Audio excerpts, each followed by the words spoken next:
வணக்கம் நண்பர்களே! எல்லாரும் எப்படி இருக்கீங்க? அந்த முருகனோட அருளால எல்லாரும் நலமா இருப்பீங்கன்னு நான் நம்புறேன். இன்னைக்கு முருகனோட ஆசீர்வாத வார்த்தைகள கேட்கறதுக்கு முன்னாடி, பணத்தை வசியம் செய்யக்கூடிய மிக எளிமையான, சக்தி வாய்ந்த ஒரு பரிகார முறைய பார்த்துட்டு, அதுக்கப்புறம் நாம முருகனோட ஆசீர்வாத வார்த்தைகள கேட்கலாம். நம்மளோட வாழ்க்கையில பணம் அப்படிங்கிறது ரொம்பவே முக்கியமான ஒண்ணா தான் இருக்குது. பணத்தை சம்பாதிக்கிறது அப்படின்றது எந்த அளவுக்கு ஒரு பெரிய விஷயமோ, அதே போல தான் நம்ம சம்பாதிச்ச பணத்தை தக்க வச்சுக்கிறதுமே ரொம்ப பெரிய விஷயமாவே இருக்கு. பணத்தை நம்மக்கிட்ட தக்க வச்சுக்கணும் அப்படின்னா, நமக்கும் பணத்துக்கும் ஒரு விதமான வசியம் அப்படின்றது வேணும். நாம பணத்தை எந்த அளவுக்கு ஈர்க்கிறோமோ, அந்த அளவுக்கு தான் பணம் நம்மக்கிட்ட தங்கும் அப்படின்னு சொல்லப்படுது. அப்படி ஈர்க்கக்கூடிய ஒரு செயலை தான் நாம வசியம் அப்படின்னு சொல்றோம். அப்படிப்பட்ட பண வசியத்தை ஏற்படுத்துறதுக்கு நாம மகாலட்சுமி தாயாருக்கு பிடிச்சமான 3 பொருட்களை எரிக்கிறது மூலமா பண வசியம் உண்டாகும் அப்படின்னு சொல்லப்படுது. மகாலட்சுமியை வசியம் செய்யறதுக்கு பலவிதமான பொருட்கள் நமக்கு உதவி செய்யும் அப்படின்றது எல்லாருக்குமே தெரிஞ்ச ஒரு விஷயம்தான்.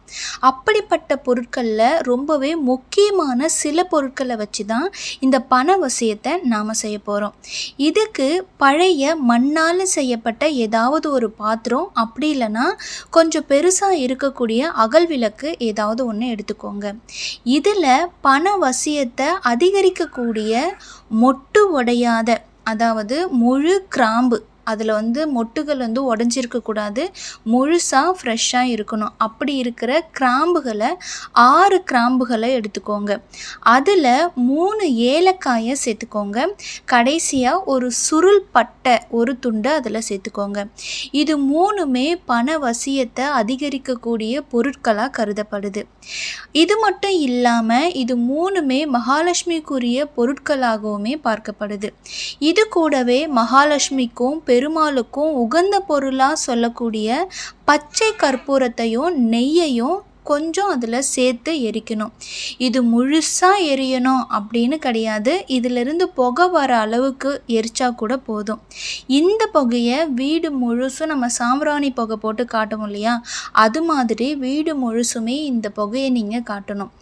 இந்த பரிகாரத்தை இன்னைக்கு நைட்டு 12 மணிக்குள்ளே உங்களோட வீட்டில் நீங்கள் செய்யும்போது உங்களுக்கு இருக்கக்கூடிய பணம் தொடர்பான எல்லா பிரச்சனைகளும் தீரும், பண வசியம் உண்டாகும். அது மட்டும் இல்லாமல் உங்களுக்கு கடன் பிரச்சனை இருக்குது அப்படின்னா, கடன் தொடர்பான பல பிரச்சனைகள்லிருந்து விடுபடுறதுக்கு ஒரு நல்ல வழி கிடைக்கும். இந்த எளிமையான தாந்திரீக பரிகாரத்தை சுத்தமாக இருக்கிற நபர்கள் தான் செய்யணும். அந்த மகாலட்சுமி தாயாரை முழு மனசோடு நினச்சிட்டு பண வசியம் ஏற்படணும் அப்படின்ற எண்ணத்தோட இந்த பரிகாரத்தை யார் ஒருத்தவங்க செய்கிறாங்களோ அவங்களுக்கு பணம் தொடர்பான அனைத்து பிரச்சனைகளும் தீரத்தோட பணம் எப்பயுமே அவங்க கையில் இருக்கும் அப்படின்னு நம்பப்படுது. நம்பிக்கை இருக்கிறவங்க முயற்சி செஞ்சு பாருங்கள், நிச்சயமாக நல்ல பலன் கிடைக்கும். இப்போது முருகனோட ஆசீர்வாத வார்த்தைகளை கேட்கலாம் வாங்க. வேலுண்டு வினையில்லை, மயிலுண்டு பயமில்லை, வேல்வேல் முருகா, வெற்றிவேல் முருகா. என் அன்பு செல்வமே, நீ இத்தனை நாட்களாக எதற்காக காத்திருந்தாயோ அதை அப்படியே பெரும் காலம் இதோ வந்துவிட்டது. இதற்காக தானே காத்திருந்தாய்? இதோ பெற்றுக்கொள் செல்லமே. என் பிள்ளை எதற்காகவும் அதிகமாக ஆசைப்படும் குணம் கொண்டவள் அல்ல. நீ அதிகபட்சமாய் ஆசைப்படுவது உன் வாழ்வில் உனக்கான நிம்மதியை மட்டுமே. பொன்னும் பொருளும் எனக்கு வேண்டாம், ஆடம்பர வாழ்க்கை எனக்கு வேண்டாம், எந்த பிரச்சனைகளும் எனக்கு வேண்டாம். நான் அமைதியாக நிம்மதியாக வாழ்ந்தால் மட்டும் போதும். நிம்மதியை தாருங்கள் முருகா என்றுதானே இத்தனை நாட்களாய் என்னை கேட்டுக்கொண்டிருந்தாய். நிம்மதி என்பது ஒவ்வொரு மனிதனுக்கும் ஒவ்வொரு வடிவில் இருக்கும். உனக்கான நிம்மதி என்பது இப்பொழுது நீ என்னிடம் கையேந்தி கொண்டிருக்கிறாயே, அந்த விஷயத்தில்தான் இருக்கிறது. அதற்காகவே என்னிடம் கேட்டுக்கொண்டு நிற்கிறாய். இதை தவிர வேறு எதையும் உங்களிடம் கேட்க மாட்டேன், இதை மட்டும் தந்து விடுங்கள் என்று இறைஞ்சிக் கொண்டு இருக்கிறாய். நீ மனதால் நினைத்து வார்த்தைகளால் கேட்கும் பொழுதே எல்லாவற்றையும் தர நினைப்பவன் நான். நீ என் முன் கண்ணீரோடு கையேந்தும் போது உன்னை வெற்றி கரங்களுடன் திரும்ப அனுப்புவேனா? நீ ஆசைப்பட்டதை உன்னிடம் சேர்க்கும் வரை நான் ஓயமாட்டேன்.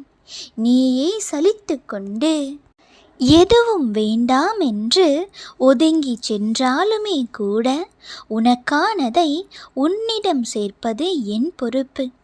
ஏனெனில் என் பக்தர்களையும் என் பிள்ளைகளையும் காப்பாற்றுவதற்காகவும் கரை சேர்ப்பதற்காகவும் அவர்கள் விரும்பியதை வழங்குவதற்காகவுமே பிறப்பெடுத்து வந்தவன் நான்.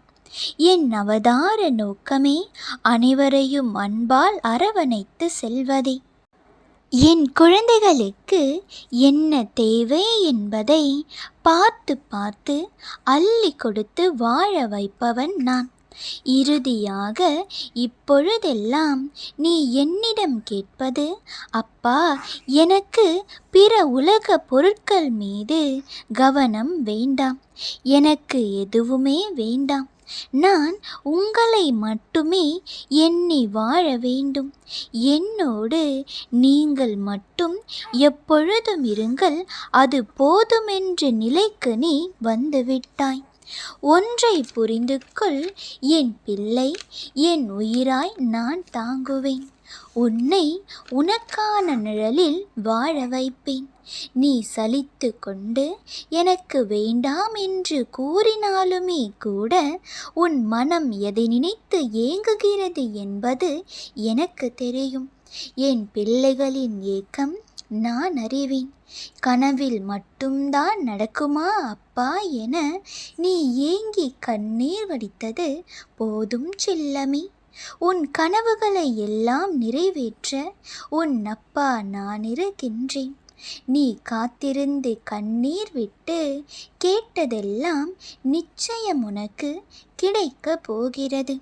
அதற்கான மாற்றங்கள் எப்பொழுது வேண்டுமானாலும் நிகழும். உன் வாழ்வில் நீ நினைத்து பார்க்க முடியாத அளவிற்கு அதிசயமானது நிகழப் போகிறது. ஆனந்தத்திலும் நிறைந்த நிம்மதியிலும் திகைக்கப் போகிறாய். இது உன் அப்பா உனக்கு தரும் சத்திய வாக்கு. உன்னை அரவணைப்புடன் என் கருவறையில் வைத்து காப்பேன். நீ உன் வாழ்க்கையில் அற்புதங்கள் பலவற்றை கண்கூட காணப்போகிறாய். இதற்காக தானே இத்தனை நாட்கள் காத்திருந்தேன். இதோ நான் பெற்று கொண்டேன் என்று சந்தோஷப்பட போகிறாய். எல்லா இடங்களிலும் எல்லா நேரங்களிலும் பத்திரமாக உன்னை பாதுகாத்து கொண்டிருப்பவன் நான். நீ விரும்பியதை விரும்பியபடி அளிக்காமல் இருப்பேனா? ஆம் தங்கமே, நீ காத்திருந்தது உனக்கு கிடைக்க போகிறது. உன் எதிர்பார்ப்புகள் எல்லாம் நிறைவேற போகிறது. எனதிந்த வார்த்தைகளில் நீ நம்பிக்கை கொண்டிருந்தால் இன்று முதல் நீ மகிழ்ச்சியாக மட்டுமே இரு. மற்ற எல்லாவற்றையும் நான் பார்த்து கொள்கிறேன். நம்பிக்கையோடு இரு, நல்லதே நடக்கும். யாமிருக்க பயமேன். வேல்வேல் முருகா, வெற்றிவேல் முருகா.